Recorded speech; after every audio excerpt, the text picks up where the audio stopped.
Cuello. ¿Cómo están? Buen día desde la mesa de así las saludamos y los saludamos. ¿Cómo están? Gracias por participar con nosotros. Buen día, gracias por la espacio. Bueno, Sofía, Emiliano, estábamos hablando justamente, no sé si estaban escuchando, de lo que significa ser primer profesional, primera generación de profesionales en una familia. ¿Cómo lo viven a eso ustedes? Bueno, empiezo yo. La verdad que para mí siempre fue, bueno, fue como mi acto de rebeldía irme a estudiar porque realmente en mi familia no había pasado. Ujú. Eh, y la verdad que yo lo viví, fue una experiencia muy linda, yo disfruté un montón el periodo de estudiante en la facultad. Eh, Hice una segunda familia con la gente con la que estuve ahí y la oportunidad claramente me hizo crecer un montón académicamente y personalmente. Eh, y es una cosa que yo no hubiera podido atravesar o no pudiera haber tenido la oportunidad de no ser porque la universidad era pública, libre y gratuita. Y familiarmente calculamos que un orgullo, ¿no? O sea, que tu familia dice, Sí, mi hija Sofía es tal cosa, ¿no?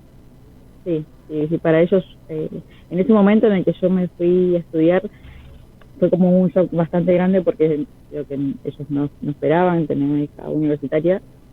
Como ellos no lo habían transcurrido, también era difícil Claro. verme sentada a estudiar tantas horas. Es como no entendían por ahí la importancia de la responsabilidad que conllevaba, y después al ver mis logros o al sentarse a verme defender tesis y demás se dieron cuenta de lo que conllevaba estudiar una carrera, y para mí eso fue muy, muy hermoso.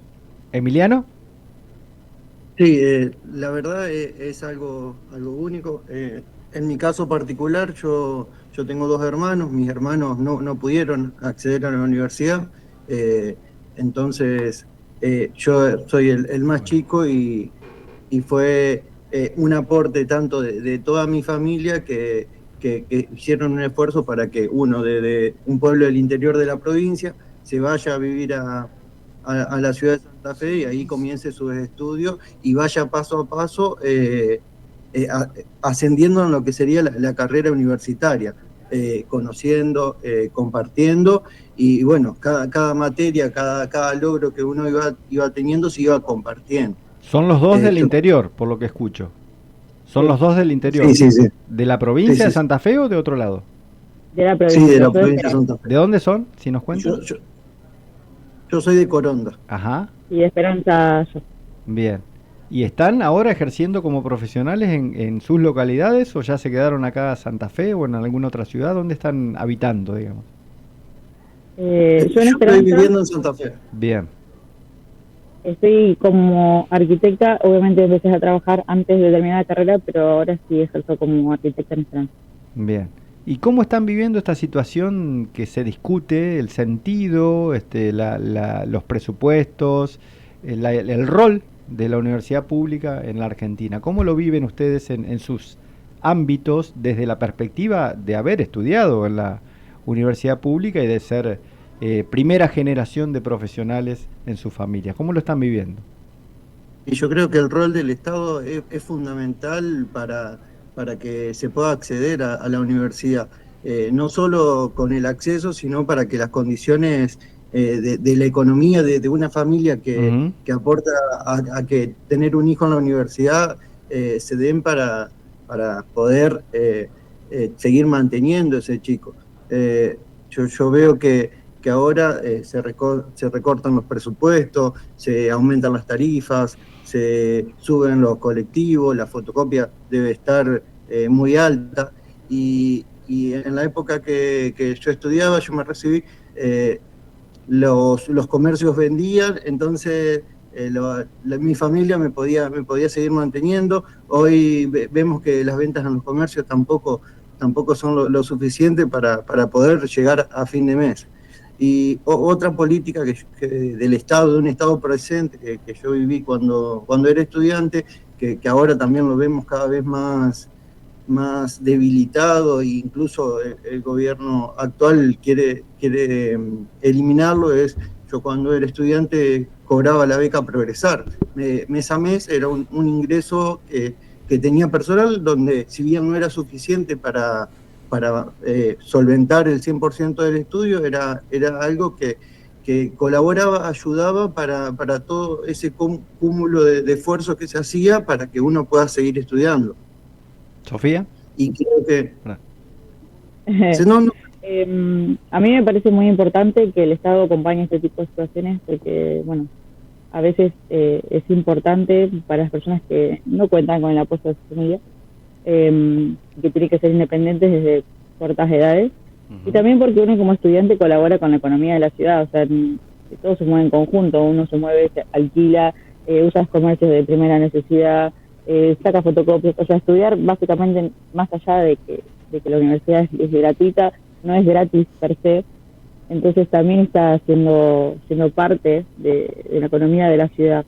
Y Santa Fe, en gran parte de su población es estudiantil, sucede lo mismo, entonces me parece como clave no dejar morir esa simbiosis que hace a la ciudad misma. Juan. Bueno, esta semana hicimos un bloquecito particular, nos pareció interesante visibilizar esto, ya que, como decía al principio, nos toca desde una fibra bastante sensible en lo que tiene que ver con nuestras convicciones y nuestras ideas, y para lo que básicamente desde el Grupo Raíces buscamos generar. Entonces, más allá de hablar de si el recorte fue de 0,13 o 0,17 del PBI según cómo se lo mida, o la merma salarial en el personal docente y no docente, me permito expresar algo que, como decía, como grupo sostenemos como bandera, la bandera de la educación pública como institución social igualadora de oportunidades. En nuestra joven nación encontramos 3 hitos claves en lo que a educación y fundamentalmente a educación universitaria se refiere, que tiene que ver con el año 1884, en donde se sanciona la ley 1420 de educación común, gratuita y obligatoria. Luego en 1918 se da la reforma universitaria, gesta enarbolada principalmente por estudiantes de todo el país, acercando un poco la universidad al pueblo, pero hasta allí, para acceder a la universidad, todavía había que pagar. Allá por 1949 hubo un tiempo en donde se vivieron acontecimientos revolucionarios y no podía faltar entonces la revolución en materia educativa. Mi hijo el doctor comenzó a ser una frase recurrente. Dicho en palabras del propio artífice de estas revoluciones, la solución económica, política y social permitieron encarar una reforma cultural en el país. Eso permitió también dar acceso popular a la universidad. Normalmente en la República Argentina, en nuestra época, había 4 millones de población estudiantil. De esos 4 millones iban a la universidad nunca más de 100.000 en todas las universidades. Con la quita de aranceles a la universidad por parte del gobierno nacional en ese año, muchísimos jóvenes tuvieron derecho a ingresar a la Universidad Obrera, de donde salían ingenieros de fábricas en cada una de las grandes especialidades de la industria, entre tantas otras profesiones, o doctores para que los padres dijeran orgullosos: mi hijo el doctor. Decía entonces aquel presidente: eso fue para la masa, es decir, en esto se contempló un panorama de conjunto, y la conquista más grande fue que la universidad se llenó de hijos de obreros, donde antes estaba solamente admitido el oligarca, porque la forma de llevar al oligarca es poner altos aranceles, entonces solo puede ir el que los paga. Nosotros suprimimos todos los aranceles. Para la universidad pública no había ni derechos de examen, era gratis, el Estado pagaba eso, de manera que tanto el pobre como el rico pudiera ir. Era un crimen que estuviéramos seleccionando materia gris en círculos de 100.000 personas cuando lo podíamos seleccionar en 4 millones. Eso fue la concepción con referencia a la reforma cultural y educativa.